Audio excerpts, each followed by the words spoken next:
ஆண்டவரும் அருமை ரட்சிகருமாகிய இயேசுவின் நாமத்தினாலே அன்பின் வாழ்த்துதல்கள்.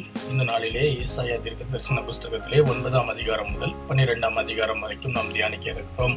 நான் முன் சொன்ன பிரகாரமாக ஏசாயா வட ராஜ்யத்தையும் தென் ராஜ்யத்தையும் குறித்து தீர்க்க தரிசனமான காரியங்களை கூறியதை நாம் பார்த்தோம். இந்த 9ஆம் அதிகாரத்திலேயும் கூட செபுலோன் நாட்டையும் நப்தலி நாட்டையும் குறித்ததான ஒரு தீர்க்க தரிசனமான காரியங்களை முதல் 6 வசனங்களிலே கூறப்பட்டிருப்பதை நாம் காண முடிகிறது.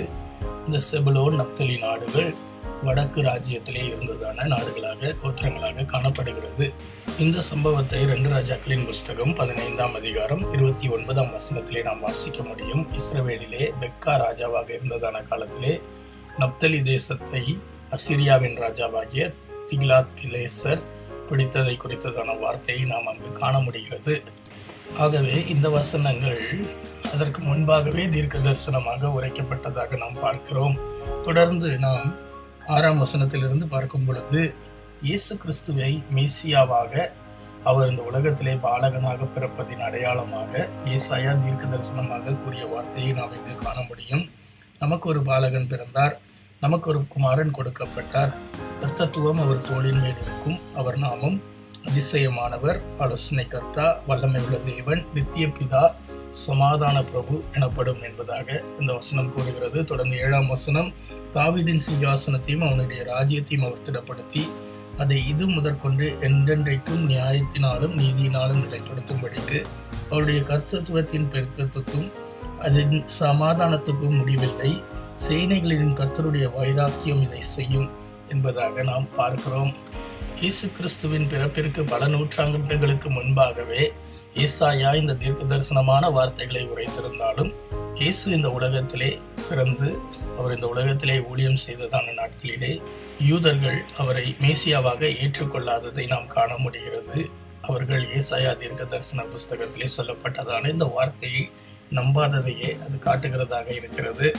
தொடர்ந்து ஏசாயா தீர்க்க தரிசன புஸ்தகத்திலே 9ஆம் அதிகாரம் 8ஆம் வசனத்திலிருந்து 10ஆம் அதிகாரத்தின் 4ஆம் வசனம் வரைக்கும் நாம் வாசிக்கும் பொழுது அதிலே இஸ்ரவேல் ஜனங்களின் வீழ்ச்சி, அவர்களின் சிறைப்பிடிப்பை குறித்ததான காரியத்தை நாம் காண முடியும்.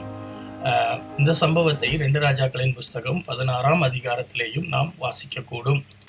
10ஆம் அதிகாரத்தை நாம் கவனிக்கிறதான வேளையிலே 3ஆம் வசனத்திலே, விசாரிப்பின் நாளிலும் தூரத்திலிருந்து வரும் பல்கடிப்பின் நாளிலும் நீங்கள் என்ன செய்வீர்கள்? உதவி பெறும்படி யாரிடத்திலே ஓடுவீர்கள்? உங்கள் மகிமையை எங்கே வைத்து விடுவீர்கள் என்பதாக ஏசாயா ஜனங்களை பார்த்து கேள்வி எழுப்புகிறதை நாம் பார்க்கிறோம்.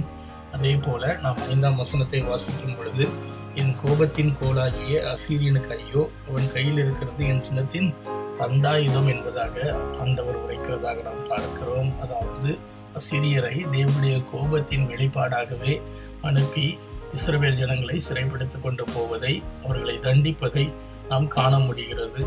இந்த காரியமானது இன்றைக்கு நமக்கும் பொருந்துகிறதாக இருக்கிறது. இன்றைக்கு நாம் தேவனை விட்டு விலகும் பொழுது, தேவனுடைய பிள்ளைகள் என்று சொல்லுகிற நாம் தேவனிடத்திலிருந்து தூரமாகும் பொழுது தேவனுடைய கோபாக்கினை நம் மீது வருகிறது. அப்படிப்பட்டதான விசாரிப்பின் நாளில், தூரத்திலிருந்து வரும் பால் கடிப்பின் நாளில் நாம் ஒன்றும் செய்ய முடியாது, யாரிடத்திலேயும் உதவி பெறும்படி ஓட முடியாது என்ற எச்சரிக்கையோடு நாம் காணப்பட வேண்டும் என்று தேவன் விரும்புகிறார்.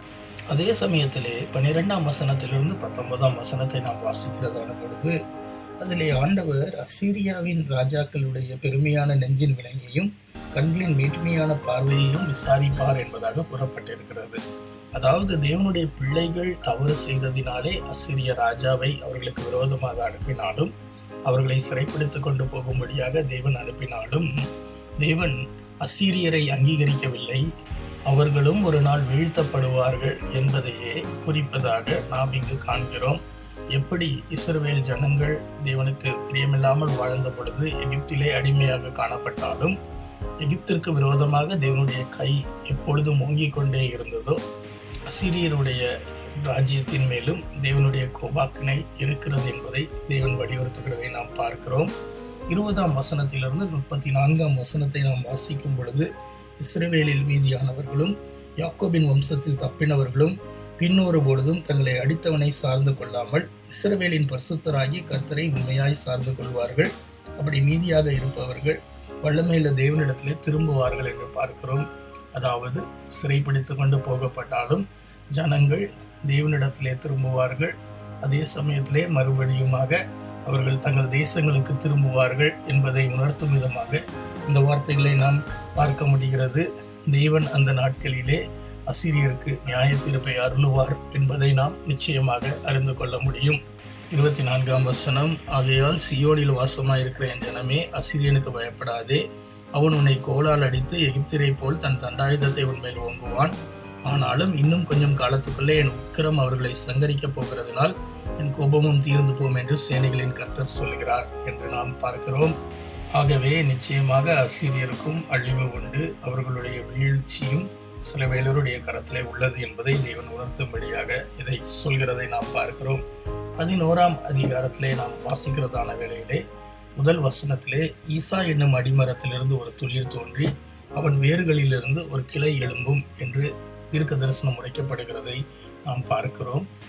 ஈசாய் தாவீதினுடைய தகப்பனாக காணப்படுகிறார். இந்த தாவீதினுடைய சிங்காசனம் நிலை பெற்றிருப்பதை உணர்த்தும்படியாக, அவருடைய ராஜ்யபாரம் என்றென்றைக்கும் நிலைத்திருக்கும் என்பதை உணர்த்தும்படியாக, இயேசுவும் அந்த வம்சத்திலே வந்ததோடு மாத்திரமல்லாமல் இந்த உலகத்திலே ஆளுகை செய்யும்படியாக, என்றென்றைக்கும் அவர் அரசாளும்படியாக மீண்டும் வருவார் என்பதையும் உணர்த்தும்படியாக இந்த வார்த்தைகள் கூறப்பட்டிருப்பதை நாம் காண முடிகிறது. முதல் 5 வசனத்திலே வாசிக்கிறதான வேளையிலே அந்த மேசியாவினுடைய ஆளுகை எப்படியாக இருக்கும் என்பதை நாம் உணர முடிகிறது. அது மாத்திரமல்ல, 10ஆம் வசனத்திலே அக்காலத்திலே ஜனங்களுக்கு கொடியாக நிற்கும் ஈசாயின் வேருக்காக ஜாதிகள் விசாரித்து கேட்பார்கள். அவருடைய தாபர ஸ்தலம் மகிமையாக இருக்கும் என்று வேதம் கூறுகிறது. அதாவது அவருடைய தாபர ஸ்தலமானது எல்லா ஜனங்களுக்குள்ளாகவும் மகிமையாக காணப்படும் என்று சொல்லி நாம் பார்க்கிறோம்.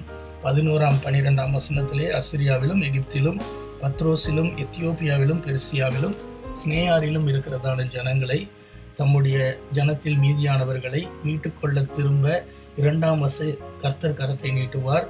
ஜாதிகளுக்கு ஒரு கொடியை ஏற்றுவார். இஸ்ரவேலில் துரத்துண்டவர்களை சேர்த்து யூதாவில் சிதறடிக்கப்பட்டவர்களை பூமியின் 4 திசைகளிலும் இருந்து கூட்டுவார் என்று கூறப்பட்டிருக்கிறது.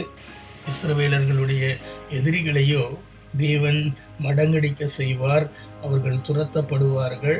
இஸ்ரவேலர் எகிப்து தேசத்திலிருந்து புறப்பட்ட நாளிலே அவர்களுக்கு இருந்தது போல அசீரியாவிலே அவருடைய ஜனத்தின் மீதியானவர்களுக்கும் ஒரு பெரும் பாதை இருக்கிறது என்று ஆண்டவர் கூறுகிறதை நாம் பார்க்கிறோம். பிரியமானவர்களே, நம்முடைய தேவன் இரக்கமுள்ளவர். அவர் நமக்கு எப்பொழுதும் இரக்கம் பாராட்டுகிறவராக இருக்கிறார். அவர் நம்மை ஒரு நாளும் முழுவதுமாக தள்ளிவிடாத தேவனாக இருக்கிறார். ஆகவே நம்முடைய தேவனை நாம் பற்றிக்கொண்டு அவரை நாம் சார்ந்து வாழும் பொழுது அவர் நமக்கு உதவி செய்வது நிச்சயமாக இருக்கிறது. 12ஆம் அதிகாரம், ஆண்டவர் அப்படியாக தம்முடைய ஜனத்தை விடுவிக்கும் பொழுது அவர்கள், கர்த்தாவே, நான் உம்மை துதிப்பேன். நீர் என் மேல் கோபமாயிருந்தீர், ஆனாலும் உம்முடைய கோபம் நீங்கிற்று. நீர் என்னை தேற்றுகிறீர். இதோ தேவனே என் ரட்சிப்பு, நான் பயப்படாமல் நம்பிக்கையாயிருப்பேன். கர்த்தராகிய யெகோவா என் பலனும் என் கீதமானவர், அவரே எனக்கு ரட்சிப்பானவர் என்று சொல்லி அவரை துதித்து உயர்த்தி பாடல்களை சங்கீதங்களாக பாடுவார்கள் என்பதை உணர்த்துகிறது. கர்த்தரை கீர்த்தனம் பண்ணுங்கள், அவர் மகத்துவமான கிரியைகளை செய்தார், இது பூமி எங்கும் அறியப்பட கடவது என்பார்கள். சீயோனிலே வாசமாயிருக்கிறவளே, நீ சத்தமிட்டு கம்பீரி, இஸ்ரவேலின் பரிசுத்தர் உன் நடுவிலே பெரியவராக இருக்கிறார் என்று சொல்லி தேவனை ஆர்ப்பரித்து பாடுவார்கள் என்று பார்க்கிறோம். பிரியமானவர்களே, நம்முடைய வாழ்க்கையிலேயும் தேவன் நம்மை விடுவிக்கும் பொழுது, நமக்கு உதவி செய்யும் பொழுது நாம் அவரை துதிக்க வேண்டும், அவருக்கு நன்றி செலுத்த வேண்டும், அவரை மகிமைப்படுத்த வேண்டும். நாளைக்கும் வேறொரு பகுதியை நாம் தியானிப்போம். ஆண்டவர் தாமே இந்த வார்த்தைகளை நமக்கு ஆசீர்வதிப்பாராக. God bless you.